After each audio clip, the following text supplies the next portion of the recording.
I miss biscuits.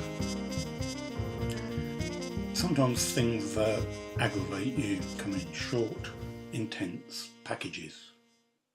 Example. About 11 billion years ago, I lived in a house share in Balham with 4 other people.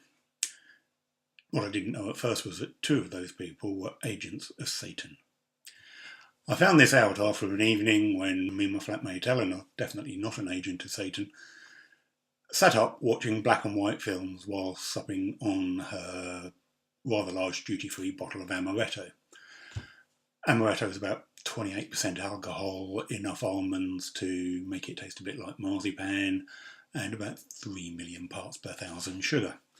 The inevitable consequence of this was the worst hangover I've ever had, not involving whiskey. We're talking hammer drill trying to get in through your skull while a nuclear bomb tries to explode inside your head type of hangover. It was bad.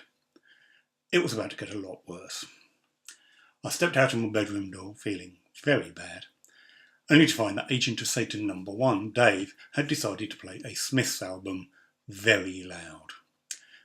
I can round up witnesses, including the aforementioned Eleanor, who can testify that I despised Morrissey long before it was fashionable to do so.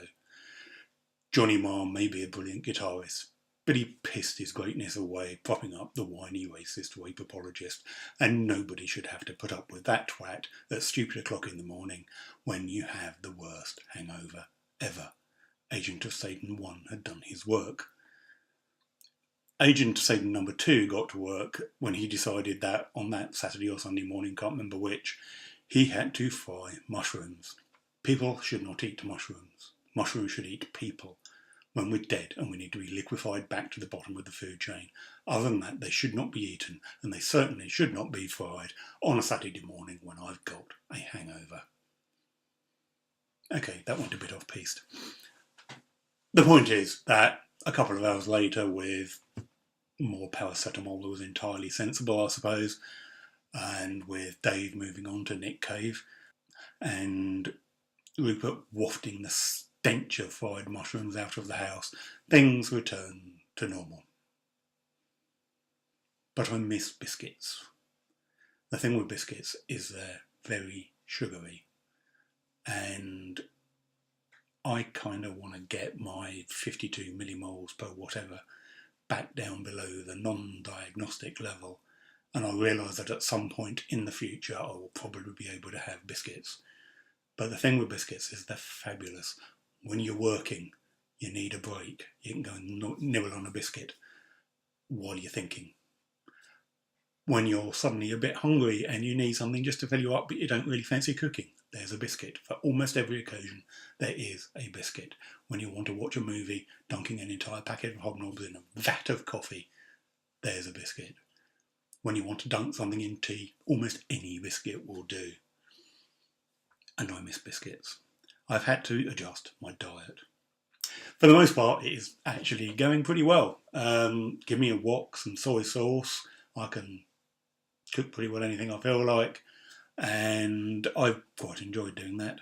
And my diet is much more sensible than it was, and I've actually managed to lose a bit of weight. I have no idea if it shows. I've also given up crisps, which I, funnily enough, don't miss at all.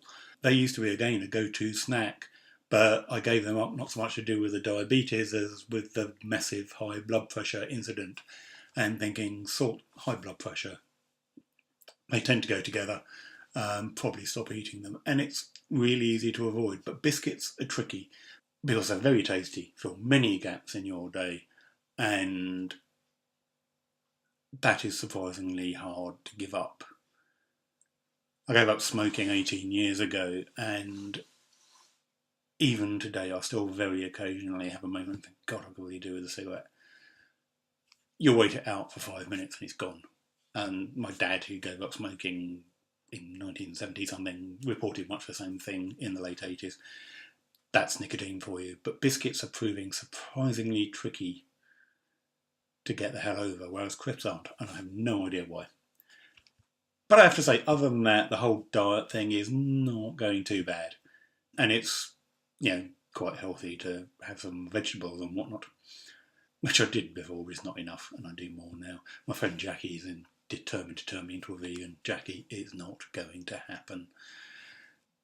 The other thing that has proved easier, I thought, is the exercise. And not just when I'm taking my camera out, which is what I expected it would always be about. And I will show some pictures to prove that I have been taking my camera out. But things like walking into town to get me daily coffee rather than driving into town. It's a 15-minute walk, I suppose. And going into town, it is downhill every single step of the way. The logical corollary of that is coming back, it is uphill every step of the way. And that actually is a bit tedious when you're not feeling 100% or just generally, or when it's hot. And that's encouraged me to find alternative routes home, and I've been spending some fun time exploring the town and I've really quite enjoyed it, and I've got chatting to a few people who are setting up like walks around there, and it's been interesting. So that's kind of a win. One that was slightly forced on me, but everybody should generally take the wins where they can get them. The thing that has proved very difficult to sort is my sleep pattern. And it's an issue because it seems eminently sensible to me that taking should be reasonably evenly spaced during the day. So I don't really want to be taking one at midday and one at 6 o'clock. Should try and leave, 10, 12 hours between them. And that's especially the case because, unless Wikipedia has lied to me, about 52 to 56% of the people who take these little babies get really unpleasant gastric side effects. And I have, for the most part, been spared that. Had a bit of a headache the first couple of days when I was taking them. May have been the drugs, it may have just been a coincidental low-grade migraine, which I do get. I'm fortunate that these days I don't get absolutely stonking migraines that often, but I do get low-grade ones that are a pain in the backside to work out whether or not you want to take a sumatriptan to get rid of them or just weather them. So it may have been that, or it may have been the meds. I've had a couple of slightly discomforting incidents with my digestive system, but I actually suspect that is as likely to be about my revised diet and generally more sensible diet than about the meds. I have been spared the worst excesses that I say half the people who take these things have had to put up with. That's good. And the reason that ties into sleep is because of that spacing thing. I'm trying to get up at more sensible hours. And generally not sort of doss my day away, which is a real occupational hazard of being self-employed and working from home. And that bit generally works pretty well, but I haven't been able to solve the problem of A, going to bed earlier, which isn't in itself difficult, B, then getting to sleep. It always takes me ages to get to sleep anyway, I'm just one of those people. And for some reason my body won't adjust to the fact that I'm getting up earlier.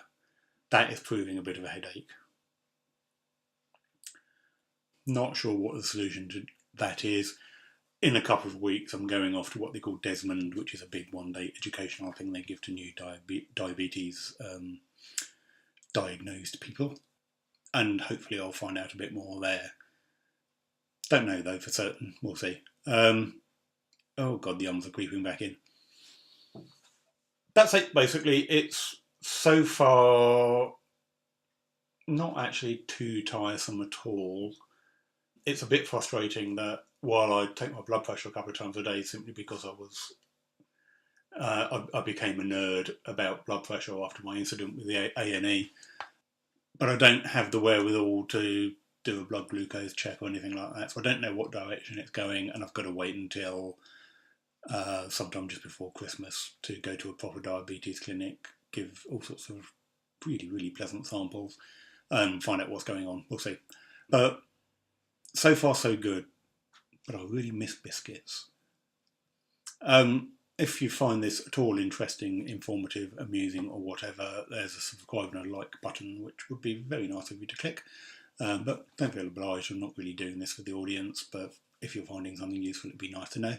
next time there is a reasonable chance of a spectacular nerdgasm, because I'm taking all of these blood pressure and whatnot readings, it seems a shame not to exploit them for something useful.